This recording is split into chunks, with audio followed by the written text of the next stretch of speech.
Hey, my name is Mark Raffin. I'm starting a garage door repair and installation business from scratch without knowing anything about the garage door repair and installation world. And this is my journey. I'm taking you all along for the ride. You get to see either a spectacular failure or you get to see me succeed. Hopefully, it's the second. Today, I'm talking all about my goal for this business. So, in the first two episodes, they're a little bit choppy. Hopefully, this one's a little bit better. And here's the goal that I probably shouldn't say out loud.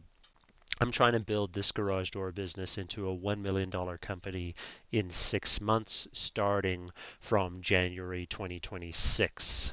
I know it sounds insane, but I promised you full transparency on this channel, and today we're going to go through some numbers, some mistakes, some wins, and no filters.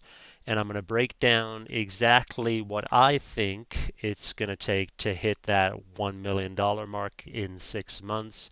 Now, the benefit is that I'm giving myself a little bit of time prior to launch to build a bit of a marketing engine and lead engine prior to launch. So my hope is that this is still achievable. But it is a little bit terrifying and obviously quite exciting too. And even if I miss, you'll see why I set the bar this high because it kind of forces urgency on me and it forces smart decisions and gives me a clear scoreboard to be able to do what I need to do to win in this business. So, the math, $1 million math. Super straightforward. We're going to make it really simple and we're going to figure out what a job is generally worth. So, spring replacements, which are like the number one repair job, are anywhere from $300 to $500. Sometimes more, depending on whether or not you want to upgrade to something with super high cycles. Opener installs are another one that's anywhere from like $600 to $1,300. Full door replacements is anywhere from like $1,800 to $3,500. Small tune-ups is like $150 to $300, and then depending on the season that you're in will determine what kind of mix of those bigger jobs there are. So to keep it simple, I've used the average of about $1,000 per job. That's where I think it's going to be, especially as you move into like the install season, which is like spring, summer, when you get sort of higher ticket items. So I'm kind of averaging around $1,000 a job. Now, that means that if I want to hit $1 million, I have to do 1,000 jobs, right? So if the average ticket price is $1,000 and I want to hit $1 million in the first 6 months, that's 1,000 jobs. Which means that in 6 months, which is 26 weeks, that's 166 jobs per month or about 40 jobs per week. One tech can realistically do about 3 to 4 jobs a day. So that's 20 jobs a week, which means I need at least two vans running full time to even have a shot at this. More likely 3 to 4 by the end of 6 months. I'm only going to start with one because I want to start super lean, but I'm going to have to scale up to 2 to 3 almost immediately as things go. Cash flow, inventory, break even. Okay, so this is where most people underestimate what it takes to start a business, and they go into a new business like grossly undercapitalized. I've done that before.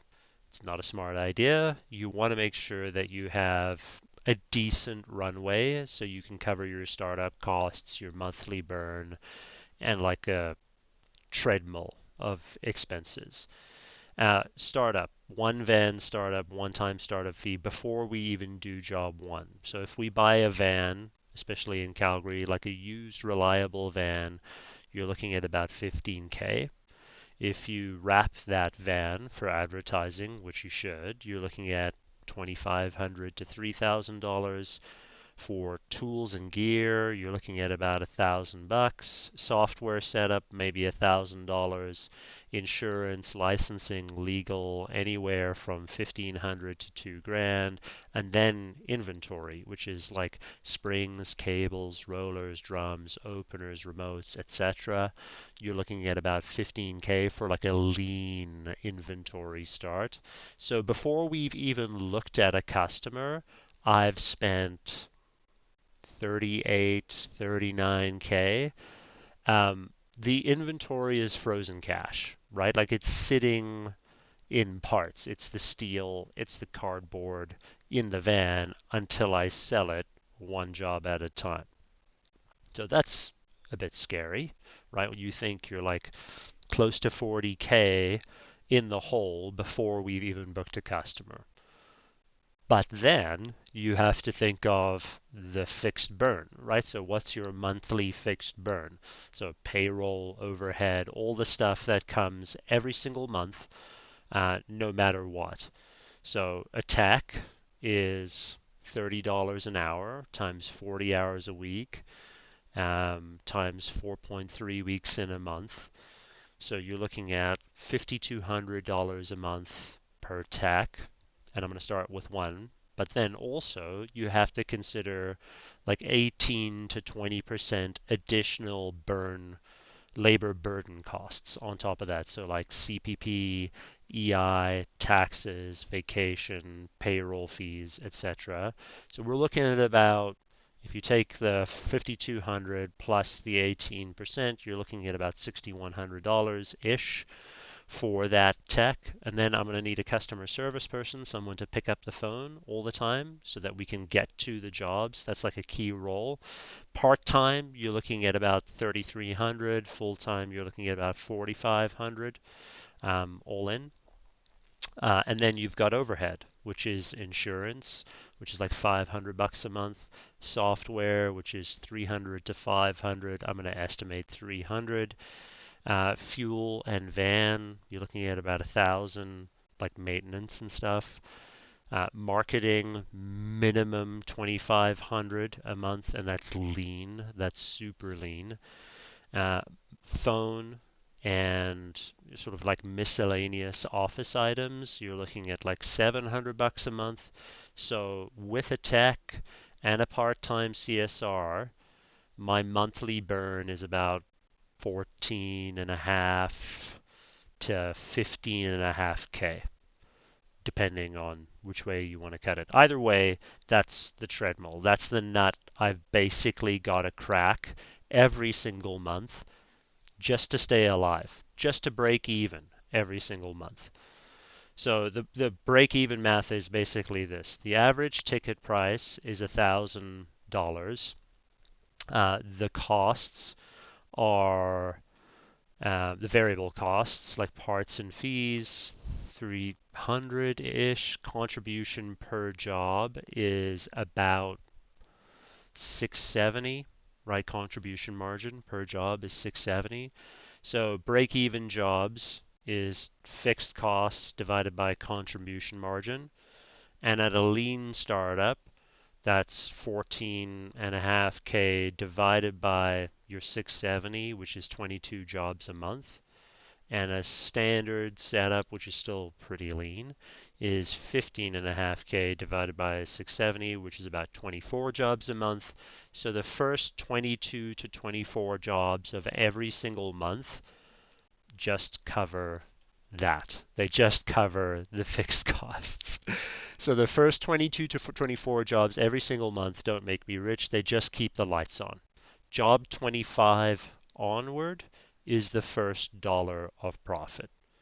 So when you're thinking about starting up a business, and as I'm going through this process, I have to think about the treadmill that is home service. Payroll hits every 2 weeks. Inventory ties up cash. Customers expect you to be ready with the parts right away at the door. So if I'm honest, I actually need like 65 to 70K just to breathe. That's 37-ish K in startup capital. plus the first month's burn of about 15K, and at least one more month for cushion. I should probably budget significantly more than that because I know I'm going to need more marketing dollars than what I calculated. So yes, I'm saying 65 to 70K just to breathe, but it's probably at least 50% greater, maybe even double that. But let's just work on 65 to 70K. So here are the risks. So this is sort of like an insane goal because I have to hit 166 jobs per month, which means that I need lead flow pumping nonstop.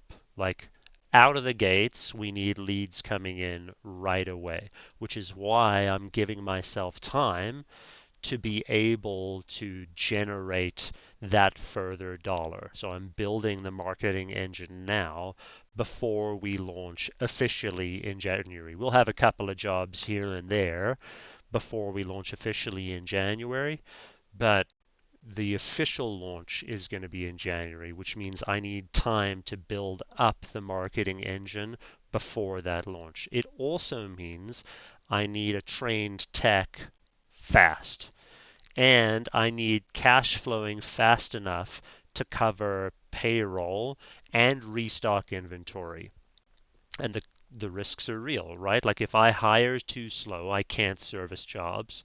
If I hire too fast, my payroll bleeds me dry. And if I have one bad customer review early, it could nuke my entire lead flow. So looking at these numbers and looking at how much capital is required to actually get this off the ground and survive, this is where a lot of people stop.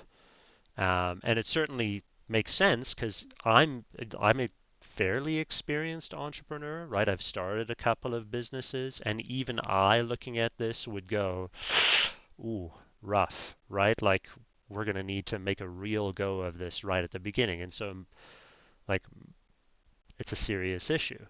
But why do I still believe? Well, most home services companies appear as though they don't operate like a startup. What do I mean by that? Like they don't, there are techs who have experience being a tech that get jobs. They become self-employed as techs. They don't have playbooks, they don't have systems, they don't have modern marketing. And if I combine sort of the old school trades mentality with modern business systems, I think we've got a really good shot. So that's kind of how it works. This is rough calculations, but I think it's pretty close. But what do you think? Can this garage door company actually hit $1 million in 6 months? I don't know. I think we have a good shot. Maybe you let me know. Drop a yes or a no in the comments, and I'm going to share like invoice details. I'm going to share costs. I'll tell you profitability and loss and all that kind of stuff when we launch and we get our first few customers so that you can sort of get an eye into the details of the business. And I'll show you sort of exactly how I put together the startup plan as we build this launch strategy and where the money went and where I cut corners and where I had no choice but to spend money. It's either going to be an epic win or a spectacular disaster. Either way, you'll get to see all of it right here. So, would love for you to continue enjoying this journey. Thank you very much for watching this episode. Really, really appreciate you following along. Please like, comment, and share this with your friends and family, especially if you're local in the Calgary area. We want people to be involved in this journey. I'll also put a link to our brand new website in these videos as these videos progress. It's not live yet, so this will come out before that, but at least you'll know what my plans are and how the launch is going and all that kind of fun stuff. But really appreciate you watching.